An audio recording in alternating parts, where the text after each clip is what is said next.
नमस्कार, vocal TV में आप सभी का एक बार फिर से बहुत-बहुत स्वागत है। जैसा कि आप सभी जानते हैं कि लोकसभा चुनाव को अब कुछ ही समय बाकी है और देश के हर राजनैतिक दल अपनी-अपनी तैयारियों में लोकसभा को लेकर जुट चुके हैं और छत्तीसगढ़ की हमर राज पार्टी भी अब अपनी रणनीति को लेकर के तैयार है। इस मुद्दे पर चर्चा करने के लिए हमारे साथ राष्ट्रीय संरक्षक अरविंद नेताम जी मौजूद हैं। क्या कुछ लोकसभा को लेकर उनकी रणनीति है? सीधे उन्हीं से चर्चा करते हैं। देखिए, अब पिछली बार हम लोगों ने बहुत देर से शुरू किया था विधानसभा की। अब लोकसभा की बारी आई है तो यहाँ 4 रिजर्व सीट है 11 में। तो 4 में अभी तक की जो प्रारंभिक चर्चा हुई है उसमें 4 में हम लड़ेंगे। इसके अलावा भी और देखेंगे कि आगे दूसरी अन्य जनरल सीट में लड़ना है कि नहीं लड़ना, क्योंकि आदिवासी के वोटर काफ़ी हैं, जैसे महासमुंद है, आपके राजनांदगांव हैं, आपके कोरबा हैं। यहाँ तो 30 से 40% वोटर आदिवासी हैं। तो आगे की जब मीटिंग होगी तो देखेंगे उसमें और गंभीरता से लड़ेंगे लोकसभा चुनाव को भी। देखिए, हमारी हमर राज पार्टी का जो चुनावी रणनीति में उतरने के पीछे एक मुख्य मकसद ये है कि इसी बहाने हम समाज को जगाना चाहते हैं कि अपने अधिकार की लिए जागो, नहीं तो आने वाला समय में बहुत कठिन समय आने वाला है समाज के लिए। आदिवासियों को क्योंकि मुख्य धारा पर आप लेकर के चुनाव लड़ने के लिए उतर रहे हैं, तो क्या कुछ मुख्य उनके मुद्दे हैं, समस्याएं हैं जिससे वो जूझते हैं, वो आप बताइए हमें। देखिए, एक तो प्रमुख मुद्दा है जल जंगल जमीन, जो आने वाला समय में सबसे बड़ा खतरा है। जो दूसरा, जो बेरोजगारी की समस्या जो आदिवासी समाज में ये गंभीर होता जा रहा है। और तीसरा है ये जो औद्योगिक नीति जो सरकार, चाहे कोई सरकार हो, इससे हम सहमत नहीं हैं। इसीलिए हम कह रहे हैं कि अब नई औद्योगिक नीति भारत सरकार बनाए या राज्य सरकार बनाए, आदिवासी इलाकों के लिए नई नीति बने और आदिवासी समाज के हित को ध्यान में रख करके। सरकार अपने हित को ध्यान में न रखे। अगर सरकार अपने हित के ध्यान रखकर अगर नीति जो अभी तक बनी है तो आदिवासी का भला नहीं हो सकता, उनकी तकलीफ में हो सकते हैं।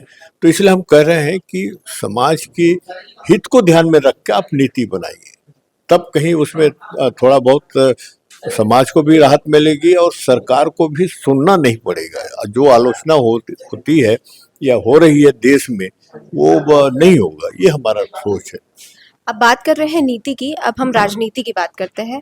झारखंड में जो सियासी हलचल चल रहा है, उठापटक चल रही है, ठीक जिस तरीके से हेमंत सोरेन के ऊपर ईडी की कार्रवाई की गई, कल विशेष सत्र बुलाया गया, उसमें उन्होंने कहा कि आदिवासी समाज को आगे बढ़ने नहीं दिया जा रहा है।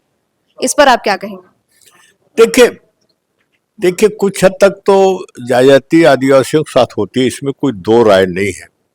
पर मेरा एक मानना है कि अगर कोई अपराध दिखता है या लगता है तो अपराध की जांच होनी चाहिए और उस जांच के आधार पे जो करना है करना चाहिए सरकार को। उसमें कोई मुझको उसमें कोई ये नहीं है। पर बे यानी जबरदस्ती या तंग करने के लिए, उनको परेशान करने के लिए अगर हो तो ये अच्छी बात नहीं है। ठीक है। और कोई मुख्य अहम मुद्दे आपने जल जंगल जमीन की बात की और नीतियों को लेकर बात की, और कौन से मुख्य मुद्दे हैं जिसको लेकर आप लोकसभा चुनाव में उतरने वाले हैं? देखिए, हम लोगों का तो अब मुख्य मुद्दा यही होगा कि जो जैसे आपके सरगुजा के कोल ब्लॉक का जो मामला है, हसदो वाला, ऐसी मुद्दे हैं। बस्तर के और भी नक्सली समस्या को लेकर के जो इनकाउंटर हो रहे हैं। अब आपको आश्चर्य होगा कि करीब करीब 2 लाख फौज, पुलिस, आर्म फोर्सेस बस्तर में डिप्लॉय हुए। इतना तो न जम्मू कश्मीर में नहीं है, ना चाइना के बॉर्डर पे नहीं है। मुझे ऐसा लगता है कि जितनी आबादी नहीं होगी उससे ज्यादा तो फौज हो जाएंगे वहाँ। तो ये कोई अच्छी सोच नहीं है।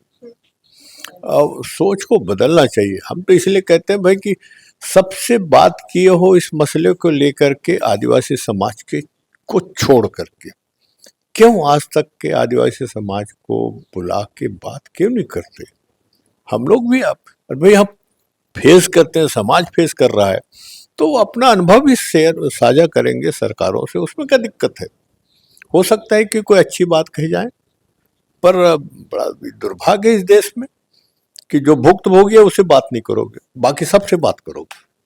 ये तरीका सही नहीं है। ठीक है। तो देखिए हमारे साथ मौजूद थे हमर राज पार्टी के राष्ट्रीय संरक्षक अरविंद नेतान जी, जिन्होंने लोकसभा चुनाव को लेकर क्या कुछ अहम रणनीति रहेगी, क्या कुछ मुद्दों पर वो आने वाले समय पे काम करने वाले हैं, इसको लेकर उन्होंने बातचीत की। ऐसी खबरों के लिए आप जुड़े रहिए हमारे चैनल से। मैं लक्ष्य का संदेशाओं के साथ, रायपुर छत्तीसगढ़ से।